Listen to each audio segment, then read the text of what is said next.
মহান আল্লাহ বলেন, ওয়ালা তাকরাবুজ জিনা, পৃথিবীর মানুষ তোমরা জেনার নিকটে যায় না, ইন্নাহু কানা ফাহিশা, নিশ্চয় জেনা অশ্লীল অপছন্দ কাজ, ওয়াসাআ সাবিলা, অতীব খারাপ, এই পথ অতীব জঘন্য, এই পথ অতীব খারাপ।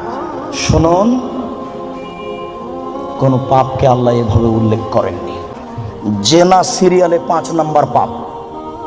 1 নম্বর পাপ হচ্ছে শিরক করা, 2 নম্বর পাপ হচ্ছে বাপ মায়ের অবাধ্য চলা, 3 নম্বর পাপ হচ্ছে মিথ্যা কথা বলা, 4 নম্বর পাপ হচ্ছে খাদ্যের ভয়ে ছেলেকে হত্যা করা, 5 নম্বর পাপ হলো জেনা।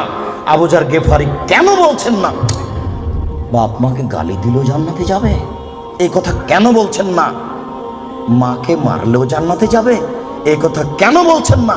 বারবার কেন বলছেন জেনা করলেও যাবে, চুরি করলেও যাবে? শুনুন, ঘরে ঘরে জেনা হচ্ছে এই কথা ঠিক, এরপরেও জেনার বাস্তবতা এত খারাপ। আজকে যদি একটা জেনার বিচার হয়, তাহলে ওই যুবক যুবতী মনে করে যে মাটি ফেটে গেলে নিচে চলে যেতাম। অথচ মাকে গালি দিলে মানুষ এত অপমান হয় না। বুঝাতে পারলাম না? শিরক করলে মানুষ এত অপমান হয় না। এই কারণে আল্লাহ তাআলা বলছেন জেনার পথটি অতীব খারাপ, জেনার পথটি অতীব জঘন্য। পৃথিবীর মানুষ মাই ইয়াফআল যালিকা ইয়ালকা আসামা, যে ব্যক্তি জেনায় লিপ্ত হবে 3টে বিপদ আছে। 1, সে হবে মহাপাপী। 2, বিচারের মাঠে তার শাস্তি দ্বিগুণ শতগুণ বেড়ে যাবে। 3, সে চিরদিন জাহান্নামে থাকবে। মহান আল্লাহ বলেন, ওয়াসানিয়াতু ওয়াসানি ফাজলিদু কুল্লা ওয়াহিদিন মিনহুমা মিআতা জালদা।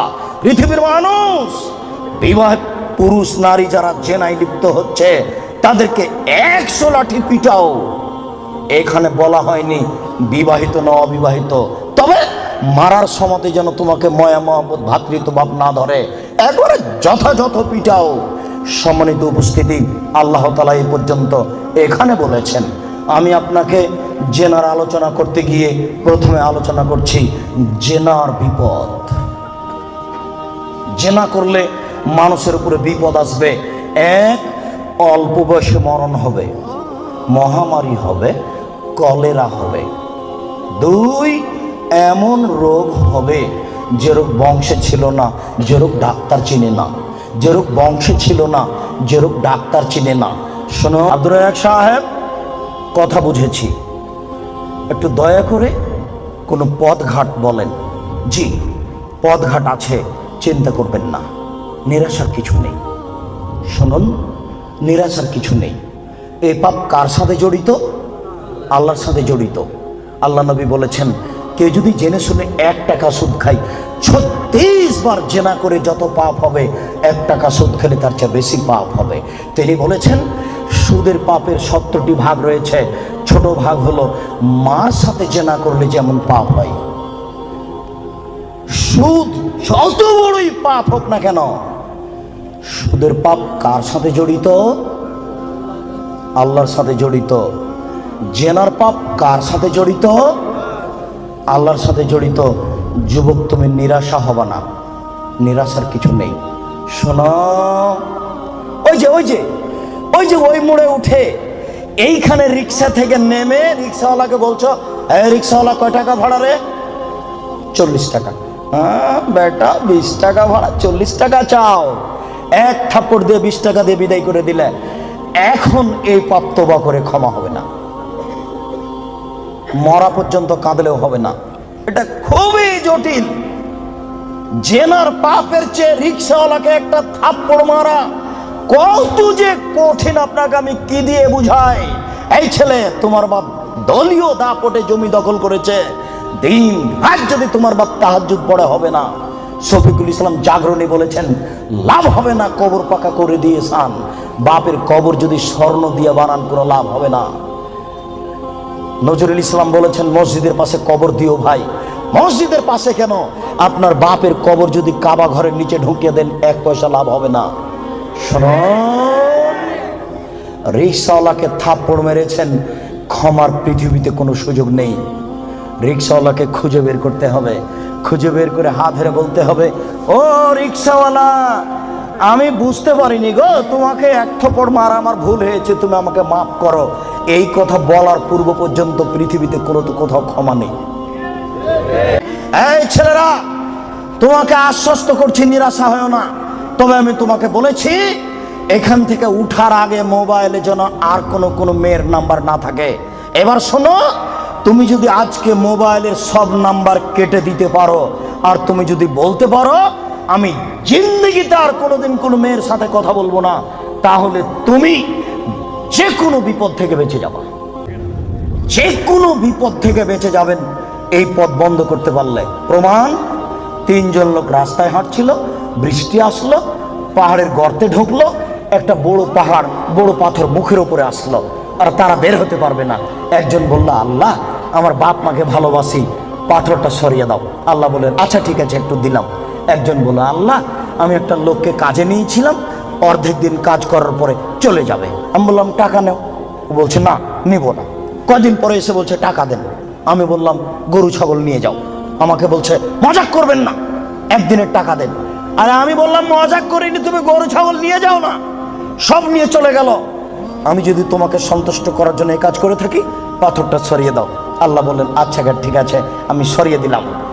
3 জনের তৃতীয় জন বলছে, আল্লাহর নবী, আমার একজন চাচাতো বোন ছিল, আমি তাকে জীবন বাজি রেখে ভালোবাসতাম, আমি তার সাথে জেনা করতে চাইলাম, ফাবাত, সে নাকচ করে দিল।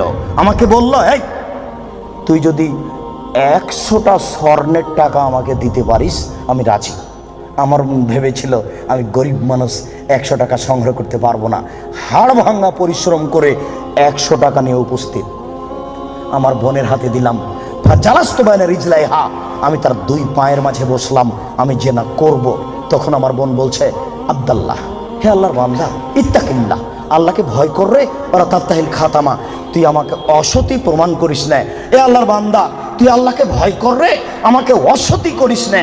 ফাকুম তানাহা, আমি ওখান থেকে উঠে গেছি, তোমার ভয়ে পাথর সরিয়ে দাও। আল্লাহ বলেন, আচ্ছা ঠিক আছে, আমি পাথর সরিয়ে দিলাম। এ দেখো, বিপদ থেকে বেঁচে গেল জেনা বন্ধ করার কারণে। আমি মনে বুঝাতে পারলাম না। বুখারী মুসলিমের হাদিস।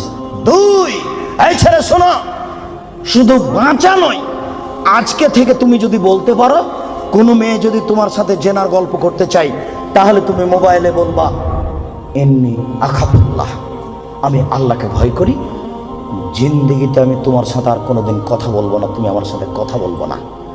এই কথা যদি তুমি বলতে পারো, বিচারের মাঠে তুমি বিশেষ ছায়াতলে 7 শ্রেণীর মানুষ থাকবে, তার মধ্যে তুমি একজন। বুখারী মুসলিম। আমি কি বুঝাতে পেরেছি? তার মধ্যে তুমি একজন। 3, এবার তোমাকে ছেড়ে চলে আসলাম তোমার বোন আর তোমার মায়ের কাছে। রাসূল সাল্লাল্লাহু আলাইহি ওয়াসাল্লাম বলেছেন, কেউ যদি 4টি কাজ করতে পারে, কোনো নারী যদি 4টি কাজ করতে পারে, জান্নাতের যে কোনো দরজাতে ঢুকতে পাবে। 1, 5 ওয়াক্ত নামাজ পড়বে।